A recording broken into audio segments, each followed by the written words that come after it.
Welcome to this travel forward session entitled Safer Travels Through Touchless Tech. Travel has experienced several generational shifts over the past century, the most recent driving this fast tracking of touchless technology to keep travelers and staff safe. Facial recognition, cashless payments, tech-savvy check-in kiosks, mobile applications, these all do away with any need for human contact, and they've become game changers in our industry. In a bid to adapt and survive this avalanche that's been brought on by the pandemic, our industries found hope in emerging technologies that seek to ease their burdens. Many companies are redesigning their customer experience to meet this new demand, but at the same time addressing the critical concerns over things like data privacy and security with fair and transparent policies. So joining me today to unpack all things touchless tech are Annika Kleinhans, who's the Micro SA Opera Operations Manager, bit of a mouthful, Francois Blanc, Amadeus's Traveler ID's Managing Director, Joseph Ling, who's the founder of Voucher Singapore, and Teresa Emmerich, Knightsbridge Managing Director. And I'm going to start with you, Francois, if I may. Is there real demand for touchless tech, or is this just a story we're telling ourselves and it's a fad? And our industry is just going down that road because it's the path of least resistance. Tell us. From what I see, Natalia, from the customers we speak to, there's demand because it solves a real problem that people have. We don't want to spread virus all over the place.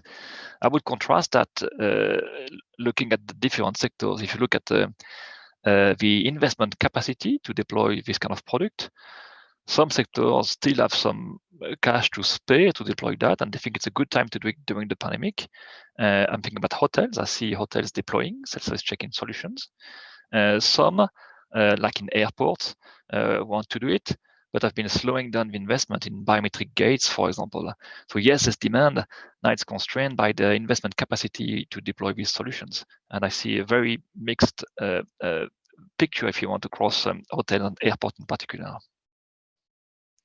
So you're saying from a hospitality perspective, we may be a little bit more advanced in that space than in an air travel area? That's what I see from the angle that I can see from Amadeus. So the kind of customers we work with, yes, I see more progress being made by hotels than airport at the moment. I think some biometric pilots have been put on hold during the pandemic. I'm thinking about a couple in mind, but there's still sign of demand. So we are answering requests for proposals, and we're preparing new deployment, but it's been slowed down during the pandemic, unfortunately. In hotels, I see more deployment coming up. That's very curious. Annika, I would love to come through to you. Do you agree with Francois? Is this a fad? Is this something we should be investing in? What are you seeing? From experience, it is not a fad. I think, touchless, or as we refer to it most of the time as contactless, has seen its head in 2012 already, and 2014, when it was starting to creep into the hospitality space with a kiosk at the airport, or maybe online, making your online reservations. And, Teresa can vouch for that. The uptake of online reservations through third parties and OTAs is quite extensive versus what it used to be many years ago. I think the challenge was that, although the technology was evolving, the uptake in South Africa specific was very slow. We're always a few generations, a few years behind what happens in the other worlds. And like Francois said, the cost to actually change your systems, or your legacy systems to integrate to these, has been quite a challenge for many property owners, and how to justify this cost. IT, unfortunately, is always a grudge spend. You don't really see a physical ROI. The challenge has always been there to do that and go with the flow. What the pandemic has forced us to do is to expedite this and really look at what we're going to offer to our travelers, and focus on which is the travelers we want to focus on. We all know the millennials and the gens are the ones who want the touchless technology, whereas our older generation still lacks the personal touch. So you need to find the mix of how you're going to do that best for your property or for your establishment. I don't think it's a fad. It is something that has just been brought on by the pandemic, very in your face. And what do you do to make this accessible to your customer? Yeah, that's a really good point. I mean, those of us who were absolute Luddites going into the pandemic have been forced into a place where now all of a sudden we have to embrace technology because our customers are demanding it. And Therese, if I can bring you in here, dealing with the guest house property owners, those boutique hotels, the independents who perhaps were not wanting to go down that road but have been forced into that road. How are you seeing uptake from the touchless technology check-in, check-out facilities that you offer? I think for a smaller property, technology in some ways was maybe less of a grudge spend than for a large hotel, because it's kind of like another pair of hands. And I think that is what Knightsbridge, what we've been trying to show people, that yes, you can do a lot of the things that we do. You can go and do manually. You can log in and out of booking.com and update your availability every time the phone rings, especially when people change their bookings. But you could also use one system and update Booking and Expedia and Travel Smart Crew and all of your agents. So, technology can be a time saver. And I think if we think of the burden that some of the requirements, regulatory requirements have put on guest houses, this is yet another way that they can actually save time and staff by doing things in a way that makes their life easier, both theirs and for their clients. So if somebody, instead of having to print the form, I used to work in guest houses and they would have the 7 clipboards for their 7 check-ins, each one with a printed paper and a pen lined up there that people would have to sign. So this is different. If you can replace, apart from the cost of the clipboards and the pens and the paper and the effort of the printing, people can do this before they arrive. They're spending less time in the lobby. They, the whole experience can actually be enhanced by the touchless tech instead of it being a hurdle. So it's actually quicker, could be quicker, easier, which is why it's maybe a real demand rather than a fake one, if you look at how this is going to be leapfrogging the adoption of these technologies. I love that point about user experience. I'm going to bring Joseph in, if I may, and then Annika, I'll come through to you. And I know this is somebody who stays in a lot of properties, so there's nothing more irritating for me than having to fill out that stupid form, whereas all I want you to do is to give me a link that I can go onto my mobile phone, fill all my information in, happy day, off it goes. If I go to a restaurant, all I want is a QR code so I can scan it. I don't want menus and all of it, and it's that user experience. So Joseph, perhaps tell me a little bit about how you are using that technology to add value in a user experience way. Yeah, so I just wanted to emphasize a little bit about, or reiterate a little bit about what has been said. I agree with all the points that a lot of the hotels, at least, they are being forced to innovate. They're being forced into using these touchless technologies, not just because the guests are demanding for it, but because they are forced to do it, because a lot of these technologies, they bring productivity improvements. So many of the hotels that we work with, when they reopen, to whether it's staycations or overseas guests, we see the situation where they really can't cope with that volume. Even though their volume may still be not at the same level as in the past, they now have extra tasks like making sure that the rooms are sanitized and safe distancing measures, a lot of these things like that. So it's really difficult for them, and they're really forced into it. But I just wanted to add a little bit about whether it's a real demand or a fad. I think actually it may not be all that important whether touchless in itself is a fad.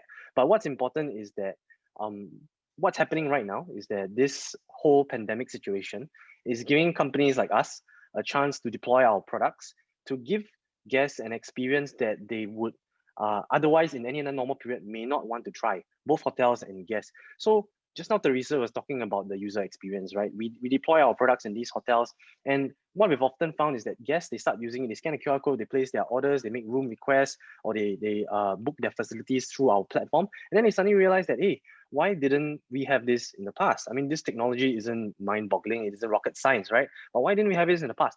But the truth of the matter is that in the past, it was the case where hoteliers didn't really want to innovate in this manner, or guests may want that human touch. But COVID has changed everything. And it's, in a sense, it's given us this really great opportunity because it represents a change in behavior. Many companies, they spend hundreds of millions of dollars to promote their products, to try to get people to use their products. But we're in a situation where everyone is forced to change. And when people are forced to change and they start using this and they realize that, hey, there is a better way to do things, there is a better way, more effective, more user-friendly way, they want to stick with it. And that's what we're banking on. So as an example, it might be, say, breakfast slot booking. Right now, a lot of the hotels that we work with, they require their guests after they check in to sort of book a slot, what time you want to eat breakfast. In the past, if you were staying in a 5-star hotel, it's very interesting. In the past, if you're staying in a 5-star hotel, you may think, pre-COVID, you may think like, hey, why do I have to book my slot? I should be able to go down anytime. But not today, guests are thinking, wow, the hotel is looking out for me. They want to keep me safe. So after the pandemic, it may very well be the case where people may enjoy this certainty at not having to queue up to get into the restaurant, and they decide, hey, actually, this is a much better way to be operating, and we're really banking on that. Yeah. Yeah, it's, as I said, it's a generational shift, essentially. At the very few times in our lifetime do you have this absolute generational shift. Exactly. Like this moment. Exactly. That's a great insight. Annika, you wanted to weigh in a little bit earlier. Yeah, so I agree both with Therese and Joseph. It's definitely a mind shift change that not just hoteliers will have to have, but most of our travelers as well. And I think our travelers are probably ahead of our hoteliers or our our owners who wants to actually move this way. And that is what it's probably this why it's driven by our customers going forward. And one good thing that Teresa remarked on is it gives you a pair of free hands in theory. And you know what, we've working in hotels, the complaints was also you not filling in the paperwork or having 7 clipboards. You actually lose touch that you really wanted to have with your guests, because now you're actually just doing paperwork and it's a procedural process that you have to finish. You don't have that one-on-one conversation. And the advantage of having contactless, you maybe now need to focus on those things rather than just getting the process done and meeting the tick box exercise and say, you know what, you've done it. This is done before the time. So when the guest arrives, we'll go through the sanitation quick checklist, etc., but also have a bit of a more interaction with your guests, where in a safe environment where you wouldn't have that before because you were just going through the exercise. Yeah, tech freeing you up so that you can do what you're good at and the reason you got into the business in the very first place. Joseph, you wanted to weigh in? Yeah, I just wanted to add on to what Annika said. I totally agree with her that this actually frees them up to really do the things that matter. We had a hotel where, because they were using products like ours, where it improved their productivity significantly, they could then spend that time creating customized greeting cards for their guests to be placed in the rooms, and it was a really, really nice touch. And what the hotel told us is that if we didn't have tools like yours to sort of take the load off our staff, then we'll be bogged down in answering calls, filling up forms, things that really don't enhance the guest experience. So I totally agree. Francois, if I may come to you, and looking at some of the considerations that you need to factor in when you are developing touchless or contactless tech for travel, what are those considerations? You spoke about cost a little bit earlier. Is it ease of adoption, user friendliness? What are the things? What is the recipe? Recipe, I don't think if I have any recipe, but the common themes I see in customers, I think threefold. There's people who want to save some cost, and having a touchless solution to verify the identity of the guest, for example, of the traveler, can help that. So cost saving is a driver. Customer experience is a driver. I would bet that many of you don't like to wait and to queue to get a car, to get the key of your room, to board in the plane.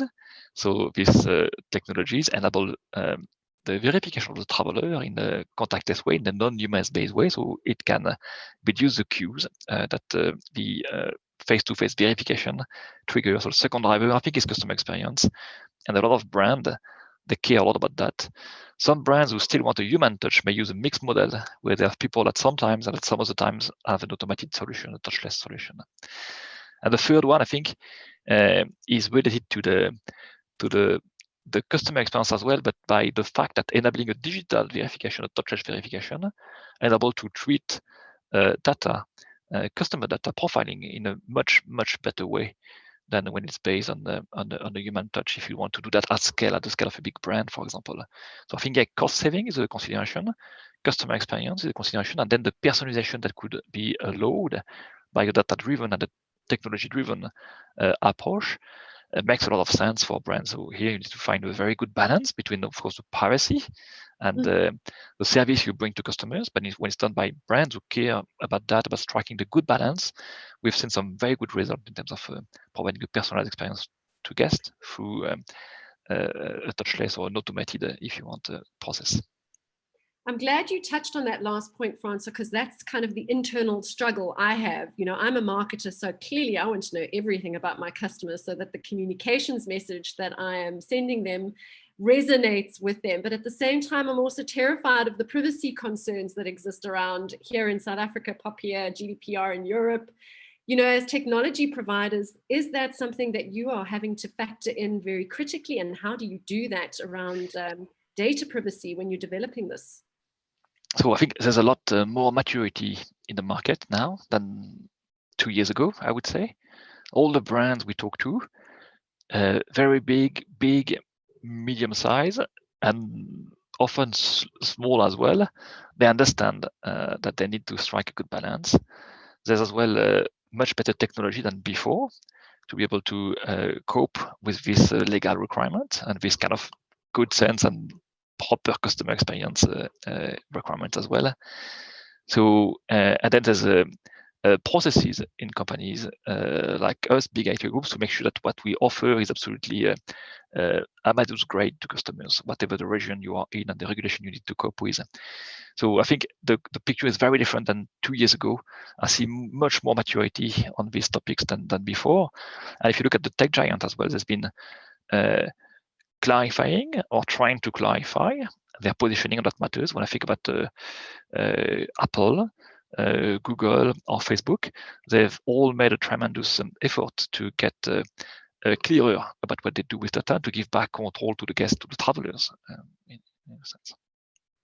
Annika and Teresa, your views on this as well. I mean, I know, Teresa, that you've spent quite a lot of time making sure that people's data is safe with the technology solution that you're providing. You know, my kind of expectation is that someone at a guest house is probably a little bit less concerned about privacy than maybe someone like Francois at a large organization. Am I wrong? Tell me a little bit about that.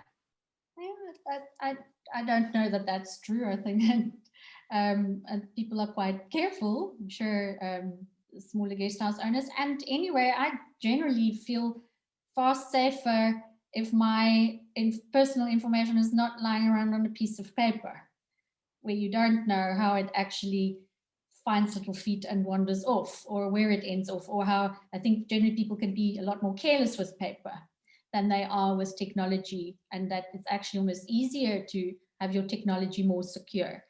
On the considerations, and that had something to do with how we designed it. So when we looked at touchless check-in and a touchless checkout to make it as easy as possible for people to do, we had to go and look at what are people doing already. So, you know, where do you communicate with people? How do you communicate with people where your guests are? You know, what is the likely scenario? They're probably on their mobile phone, on the way to you, and then they might be filling in the form, or maybe they're doing it on email the day before they arrive. So we also designed our security concerns around that. So we made a link that you can send to your clients on whichever format they prefer. So you can send it to them on email, or you can send it to them inside their WhatsApp, and that would then open the form for them. But that link, once somebody's filled in the information, that link then becomes private to the outside world, and they can't use it anymore. In other words, if it was accidentally copied, now that somebody has filled in that information, another outside person can't read that link once the information is in there. It's sort of like the book is now locked. The person who can then see and read and interact with the information is then the guest house owner inside their night switch system. They are then the ones who can open it, and then the perfect sort of user friendliness of this is that also people save time because they now only have to do this thing once. Where the guest house before had to take the paper form, remember to transfer that information, the additional information, into a management system from where they could then get all the detail to go and market to a client afterwards. That step is now automated. So once the guest has put in that information, all that information is pulled in securely into the Knightsbridge system for the client to use, from where they then have additional use of it afterwards, as an example for marketing, that is then also kind of an agreement. So I think looking at what are people, the solution, that balance has to be achieved between what are people doing already, what are they likely to do, and it's kind of trying to preempt what people will find comfortable. Yeah, I mean, Joseph said a little bit earlier about kind of mind shifts changing, but at the same time, that's a journey. That's not, today. So you have to look at where are people at now? What are they thinking? How are they likely to behave? And where can you corral them? I mean, where can you move them? Because tech is often so much further ahead than where we are from a mindset perspective. Annika?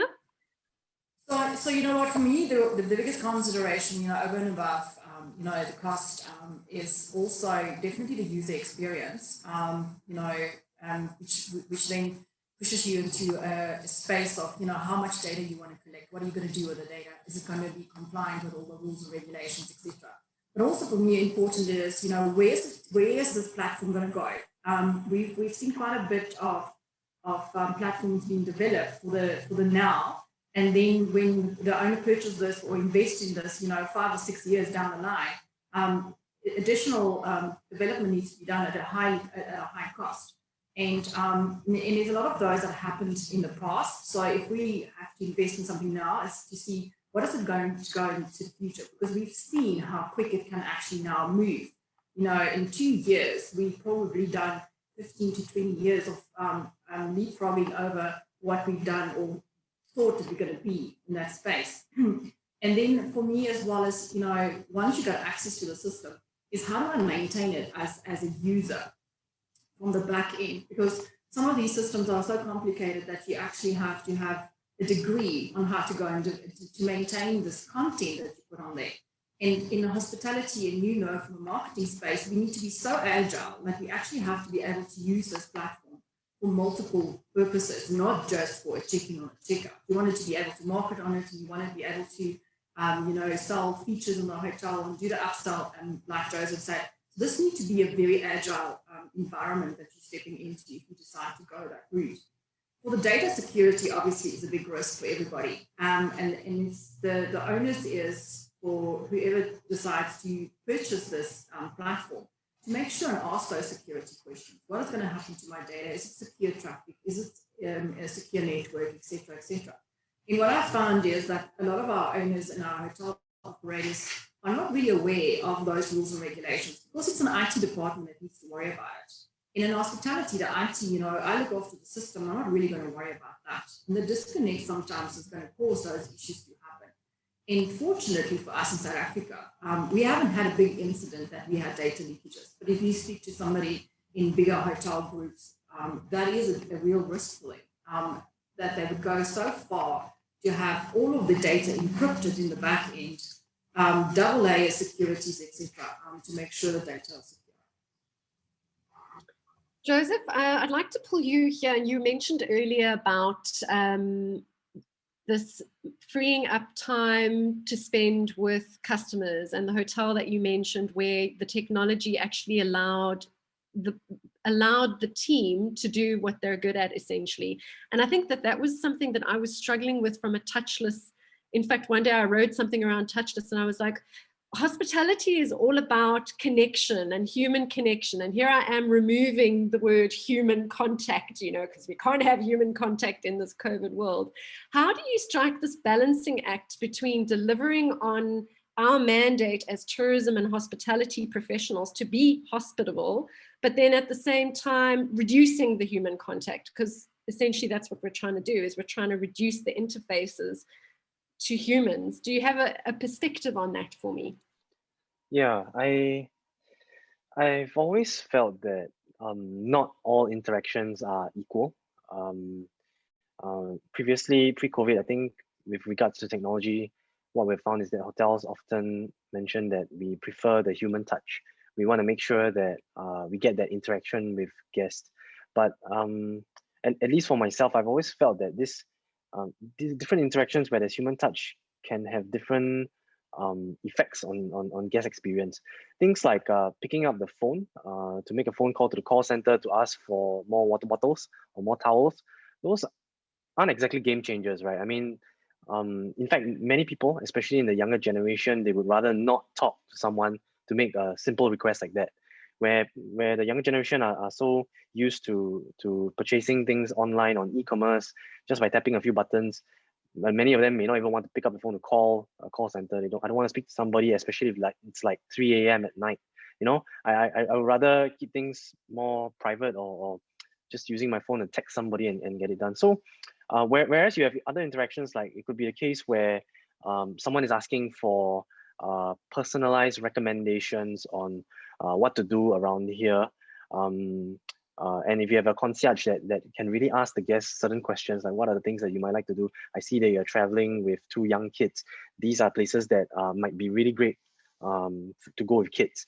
Those are things that really make me, as a traveler, feel that, hey, this is a hotel that looks out for their guests. And where we really want to, what we really want to help hotels do is to free up their time to do things like that, rather than to do the menial tasks that really don't matter to guests. So in fact, I feel that hospitality, the human touch, can also be delivered through a digital interface. Who says that can't be possible, right? In some of the hotels that we work with, we power live chat for them, so that if they ever need somebody to really speak to them, a human being to speak to, they could also do it through chat, which is again something that the new generation is very, very comfortable with. And if you think about it, some people may even prefer it because the agent can get to me faster. One agent, in the hotel sense, one agent can now handle maybe 5 to 6 conversations at one time. Whereas if you're thinking about a phone call, I can really only service one person at one time. So I think the world is changing, and the value of this human touch, it is different across different interactions. Hotels and the travel industry in general need to be aware of this, and they need to act upon it to emphasize the pieces of human touch that can really make a difference to people's experiences. And Natalia, I think if I can add on what Joseph was saying, I think we want to automate the mundane, the tasks that don't offer a lot of value to guests and to the professional in the business, the hotelier. And as well in hotels, I see example in payments. I heard dreadful payment stories from hoteliers who had to basically deal with tasks that make no sense to them.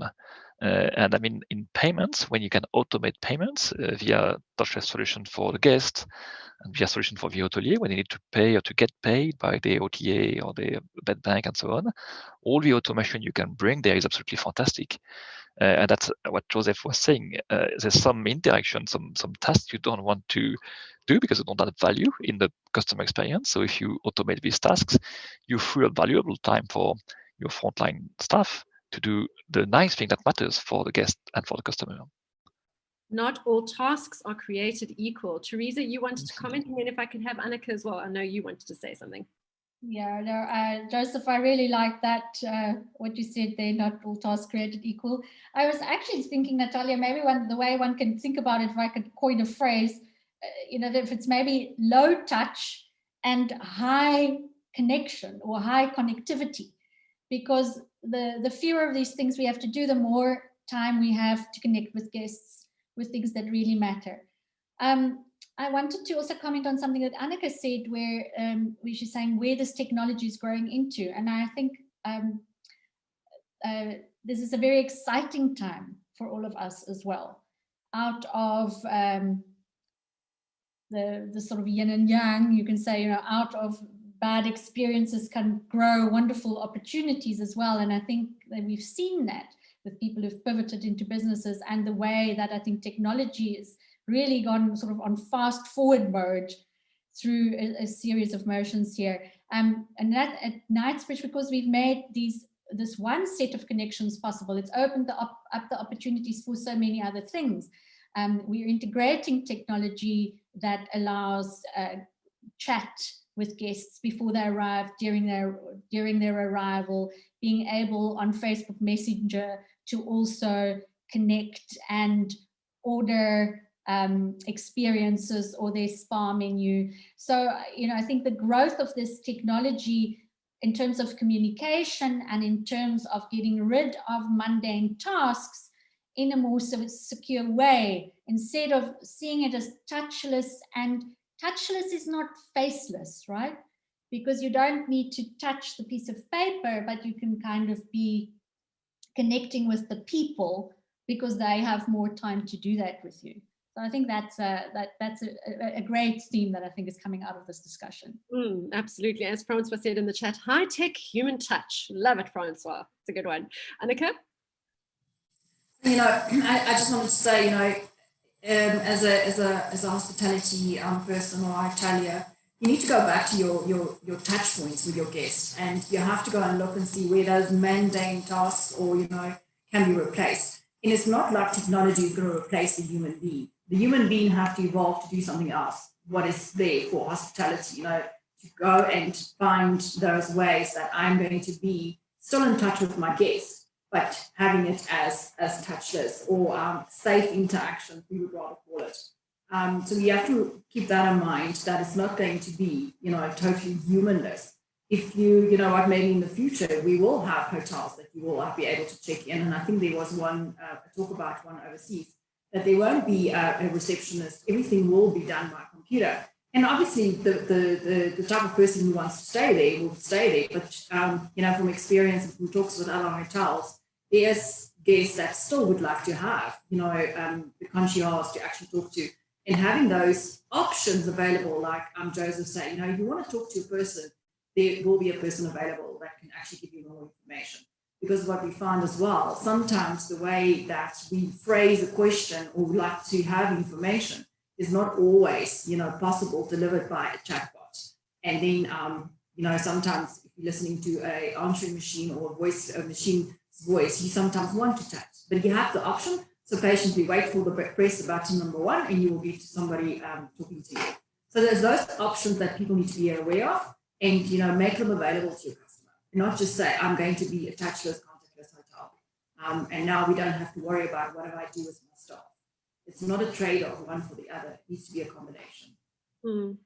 I'm interested in this. We have it in marketing, this idea of mobile first, and the extent to which your solutions have to be mobile first. I'm not a millennial. I'm not going to tell you how old I am, but I'm not a millennial. But I also love to use my phone to connect on chat. I don't like telephone calls, but I want to be able to converse or engage with brands on my mobile phone, actually without speaking to a human being. Maybe I'm a millennial. Anyway, so, do you, when you're putting together these solutions, think about it from a mobile first perspective? Does anybody want to weigh in on that? Joseph? Yeah, definitely. We're definitely looking at it mobile first. So one of the things that we really emphasize at Vouch is we want to make sure that we lower the barriers to entry to use technology. So for example, when a guest scans a QR code in the room that is deployed by us, we make it such that they don't even need to download an app. They don't need to create an account. They can immediately use it to place room requests, order food, book facilities, ask questions of the chatbot. If necessary, we can also connect them with a live chat personnel. So it's very, very mobile focused, because we think that nowadays everyone travels with a mobile phone. My mobile phone is in my hand like maybe 90% of the day. Even when I'm sleeping, sometimes I sleep with the mobile phone on my chest. Are you a millennial, Joseph? Yeah, so it follows me everywhere I go, and I believe it's the same for a lot of people. And it doubles up, as in it really helps the hotel as well, right? Because if the guest is using their own mobile phone, the hotel doesn't have to provide any hardware or any sort of iPad or a tablet for the guest to actually use. So it actually serves the purposes of both the hotels and the guests. And I think mobile first really is the way to go. I don't know where we're going to go with AR and all these newer technologies, but for sure right now, everyone has their mobile phones with them almost all of the time, and we should really be looking at how to tap on that to give them the services and information that they need. Yeah. Great point. Teresa, you wanted to say something?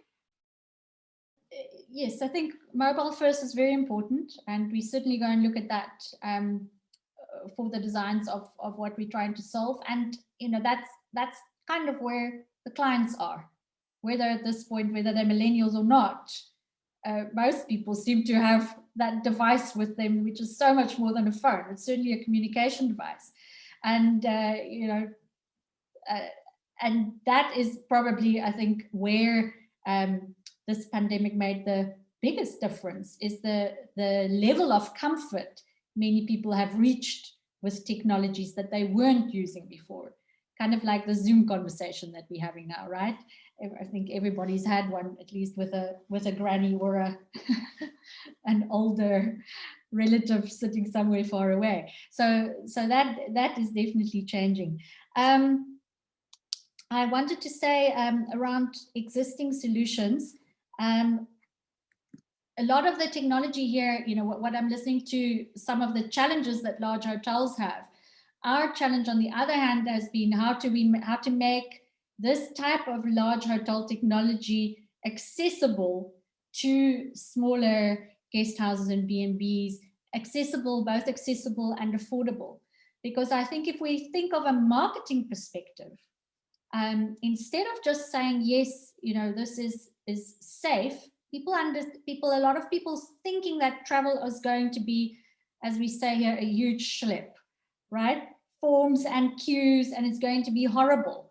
So if we can, in marketing travel, so that we can get people back on the road and back in hotels and guest houses and game parks and everywhere we want them, if we can also highlight this role that the technology is going to play, that it's comfortable, that it's easy, it's lower touch, but not without the human component that's there. I think we're talking about technology, and what we've discussed here is not to make it cold, but somehow that if we have the challenge to make this technology part of what you do anyway, and that might be how we kind of put a more warm and fuzzy face on cold technology.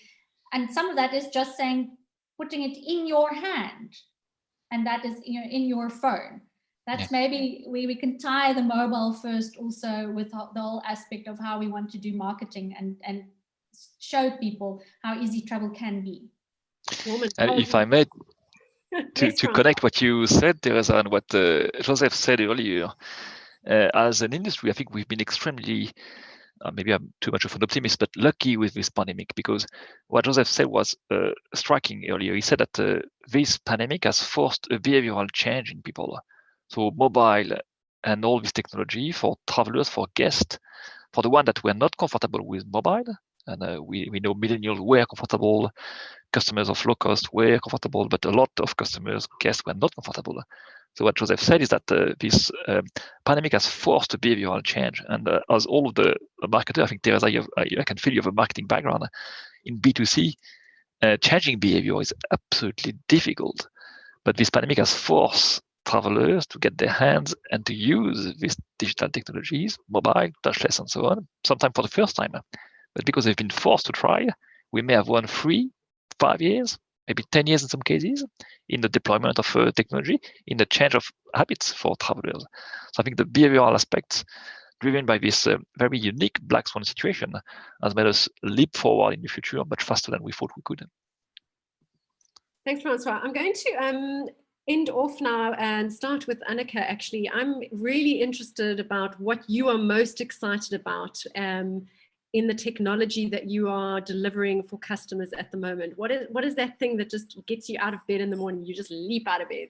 What's happening? So, for at Micros, we don't do our own development. So definitely Oracle does all of our development, and everybody spoke about cloud in the past. And one of the things that came out of the pandemic as well is definitely that cloud solutions and cloud integrations are very on the forefront for Oracle and for us as a business. And with that, we as a business don't develop specific platforms for integrations or a specific device or a specific application. We provide integration platforms. So, and Oracle has done quite a bit in the past year, getting those integrations done very quick, whereas in the past it was quite a bit of a shift, I think, from experience. That now it is, is open APIs, simple to integrate, and anybody can actually sign up and get something like Touch integrated into any of the Oracle hospitality suites. I've only been in operations for the past 3 years, and I still love what I'm doing. Dealing in hospitality is still exciting. It's not looking very positive at the moment for us in South Africa. We still don't have borders open, but I'm positive. I'm always the glass full person, and we've seen certain areas that is really being positive. Having a positive outlook and positive outcomes, and we trust that that's going to go forward. It's not going to be quick. And from our other side of the business, the point of sale side, the fast food restaurants and those, it's been so exciting to see how fast they have changed, not just in hospitality, but in the fast food space, to adapt to these changes. And the technology geek in me also, is still looking forward to what is going to be out there. I'm going to be in touch with Joseph, talking about Batch and things that are simple to use. For me, it is, I'm quite a technology user. And if it's simple to use, it's something that's going to be applicable to anybody else there. We don't want to download an app and register and do all of these fancy things before you can actually start using those applications.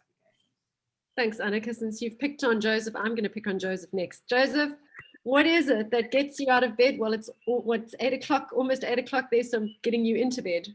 What is it that excites you? Yeah, we're getting into bed soon. So one of the things that we're really trying is that we've realized that we have a product that works really, really well in the hotel. And one of the things that we're really looking forward to is exploring how we can enhance more of the guest experience, all the way from pre-stay to post-stay. So right now, the on-premise stay is something that we're really strong at. Some of the products that we're launching soon are mobile check-in, reservations concierge, and customer management system to sort of give hotels a better view of who their customers are, what do they do, and it's really enabled through a digital interface, right? Because with the pandemic, a lot of the interactions are now forced onto the digital space, and when that happens, more information becomes available to hoteliers about what their guests do. So we're able to give hoteliers that sort of information, and I think that it's a really, really interesting space where we could do all sorts of things. Just previously, I was mentioning how if for example, in the pre-stay phase, we understand that this guy is asking for a baby cot, we could then make the assumption he's traveling with his family. During his stay, we can upsell him activities that families might like. So it's a really interesting space, and I'm really, really excited to explore the possibilities that come with it. And that's what we're trying to achieve this year, and that's what gets me out of bed every morning right now. Thanks, Joseph. I'll come through to Teresa next. Tell me a little bit about what you're working on and what you're excited about. I think what makes me most excited is feedback from our users who kind of say, oh, you've really made you've made my life easier. My favorite story is from a guy who considered for a long time whether he was going to try technology or not, until his mother, who's a locum, worked at a guest house, and she's 80, and she came back and she said, "You're an idiot. This is so easy to use." And that's what we love to hear. I want 80-year-old guest house owners to go, "Oh, this is so simple. What, you're not using it? Why not?" And that's how it should. That's how technology should be. Just it should be part of what we do, easy to use, solving problems for us. So that's really what we're looking forward to. And I think there's been a bloom. So this period where people have been forced to think of other things to do and better ways to solve problems, there's just been this bloom of new ideas and new systems coming out, people solving problems. So I think what I'm looking forward to is also seeing how a lot of those solutions can be connected to what we do, how we can feed them into what we do to also make them available at a very reasonable cost to the huge number of guest houses and B&Bs and hotels that need them here in South Africa, from being able to have a whole guest book from a QR code that arrives before the guest arrives, to guest communication when they're on site. So many of the things that Joseph is mentioning are also things that is coming into the Knightsbridge portfolio. Well, you mentioned the 80-year-old. I actually did interview somebody who used Knightsbridge who was 80 and said it was child's play. So there we go. Francois, over to you.